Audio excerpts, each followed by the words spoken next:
In this tutorial, you will learn how to write equations of lines that are parallel or perpendicular to an equation that you've been given, or write an equation of a line that is parallel or perpendicular and passes through a specific point. So let's take a look at parallel lines. So the only thing you really need to know are that parallel lines have the same slope. So here you can see at the bottom of the screen that I have two examples, y equals 3x minus 7 and y equals 3x plus 4. They have different y-intercepts, but they have the very same slope. So therefore these lines are parallel.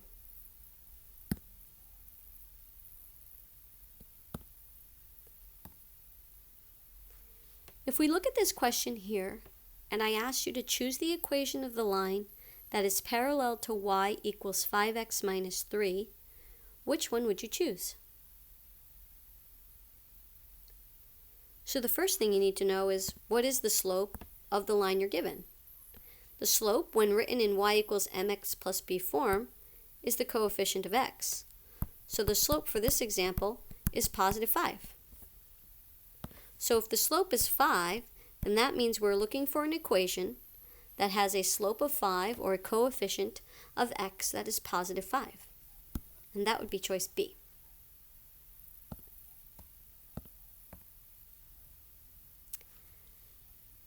In your notebook, we completed 2 examples in class today. If you didn't have a chance to finish them, then write them down now on the page that we worked on. The directions say to write an equation in slope-intercept form for the line that passes through the given point and is parallel to the given equation. So the questions are posed to you in graph form, but they can also be written straight out without a graph shown. So you'll notice in this first example, they tell you they want you an equation for a line that goes through 5, 1, but is also parallel to x minus 8. So we want a line that somehow goes like this. And in this example, they want a line that passes through negative 3, 3 and is parallel to this equation here. So we want a line sort of like this. You'll notice that this example is written in slope-intercept form, but this example is written in standard form. Now you can only tell what the slope is by inspection if your equation is in slope-intercept form. So we're going to have to do some work with this sentence before we can even begin the question. So I'm going to remove these graphs and I'm going to write the questions out without the graph drawings. So here they are. Write the equation that goes through 5, 1 and has the same slope as x minus 8. So the slope for this question is 1. I know you can't see it, but there's an invisible coefficient there of 1. So we're going to use our point slope formula, which is y minus y1 equals m times x minus x1, because we know a point and we know a slope. Once I fill in the correct values, which would be a value here, a value here, and a value here, I can start to manipulate it. So the y and the minus sign stay, the equal sign stays, the parentheses, the x, and the minus stay, but these other 3 positions need to be filled in with values from the point and the slope. So the first position here is the y value, the y coordinate is 1. The second position is the slope, which is also 1. And the third position is the x coordinate, which happens to be 5. So I'm going to use distribution to clear these parentheses. 1 times x is x. 1 times minus 5 is minus 5. I'm going to use a property of equality to isolate my y. And it looks like the equation is going to be y equals x minus 4. So take a moment to jot that down in your notes if you didn't finish in class today. Now question number 2 says it wants to pass through the point negative 3, 3, and it has to be parallel to this equation, but this equation does not tell me the slope. So I'm going to manipulate this equation here so that I can find out what the slope is. So I'm going to subtract 4x from both sides. Right, I can show the work this way. And that leaves me with negative 3y equals negative 4x minus 12. Then I'm going to isolate my y by dividing each term by negative 3. And then that leaves me with y equals positive 4/3 x and positive 4. Alright, I haven't even started the problem yet, and I had to do all of that work. Now that it is in mx plus b form, I can identify the slope. So the slope is 4/3, and the point that we want to pass through is negative 3, 3. So again, I'm going to use my slope-intercept formula to figure out what the equation of a line is that would be parallel to this one. So I'm going to start here with filling in my y-coordinate, which is 3, and my slope, which is 4/3, and my x-coordinate, which is negative 3. Now you see what's going on down here? The formula has a negative sign, and the x-coordinate has a negative sign.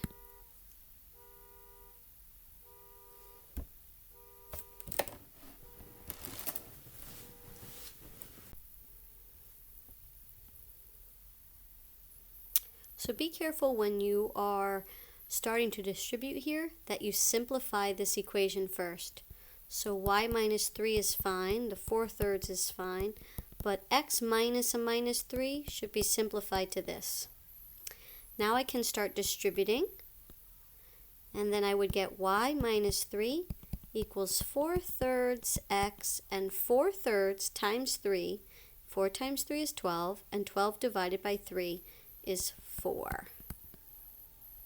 And now all I need to do is isolate y, and I'll get my final equation, which is y is equal to 4/3 x plus 7. That is the equation of the line that is parallel to 4x minus 3y equals negative 12, and also passes through negative 3, 3. So that completes the tutorial for parallel lines, and now we're going to move on to perpendicular lines.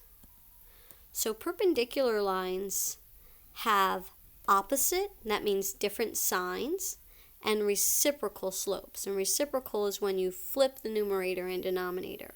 So if I tell you that this equation has a slope of 2, then the perpendicular equation would be negative and reciprocal, right? 2 over 1 flips to be 1 over 2. So don't forget that they have to have opposite signs. That's very important. But the process is exactly the same as finding a parallel line. The slope just won't be the same. The slope will be opposite, reciprocal. So let's do this question again. Choose the equation of the line that is perpendicular to y equals 5x minus 3.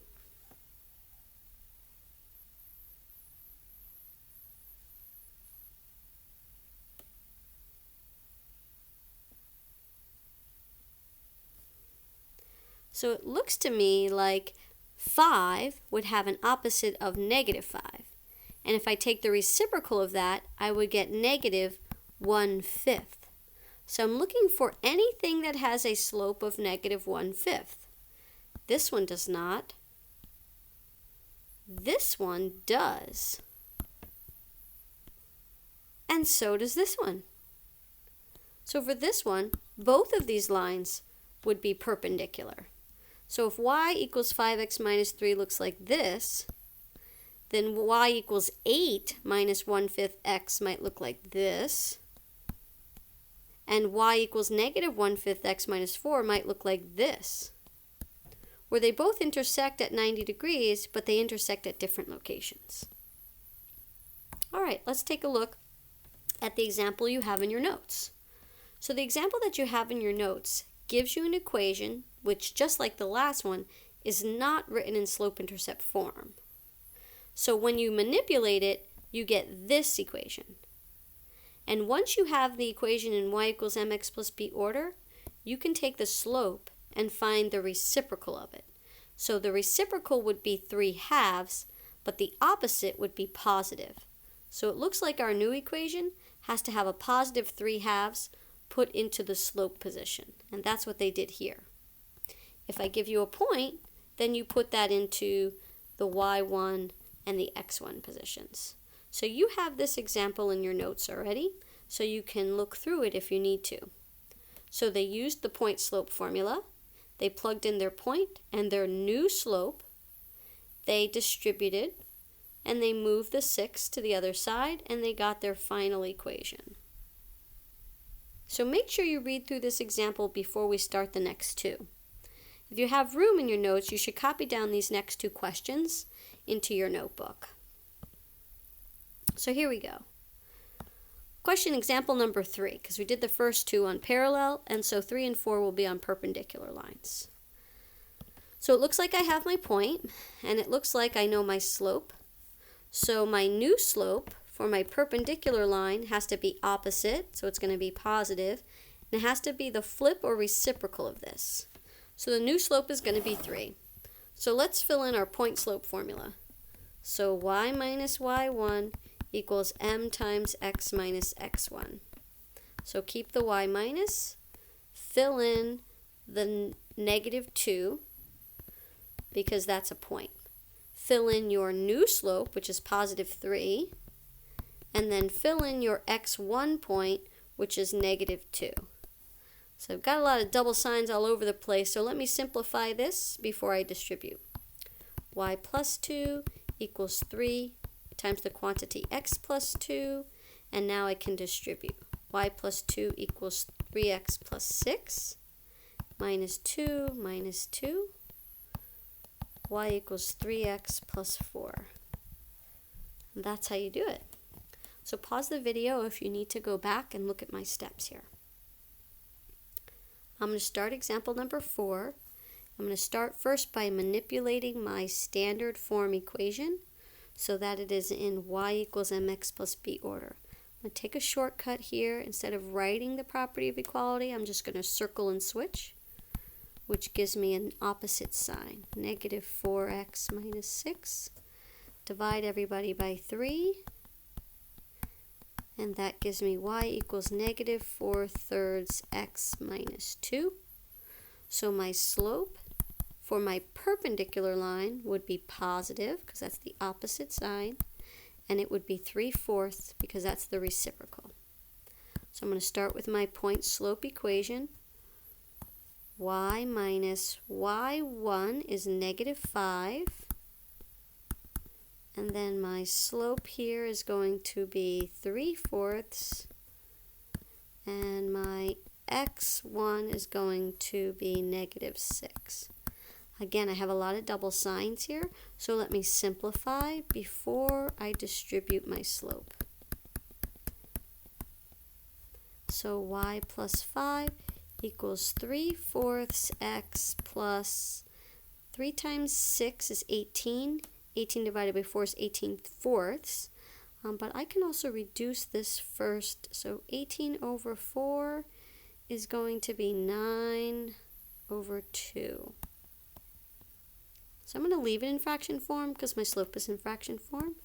I'm going to subtract 5 from both sides. And remember, even though I know you know how to do this, if you don't feel like converting 5 to a fraction, which would be 10 over 2, and do 9 take away 10 over 2, you could always use your calculator. So once you turn your calculator on, you're going to do the fraction by pressing alpha, y equals, and you're going to do the fraction 9 over 2, subtract 5, and you're going to get negative 1/2, right? Negative 1/2. And that is the equation of the line that is perpendicular to 4x plus 3y equals negative 6. Alright, that should be enough to get you through tonight's homework. If you have any other questions, be sure to ask me.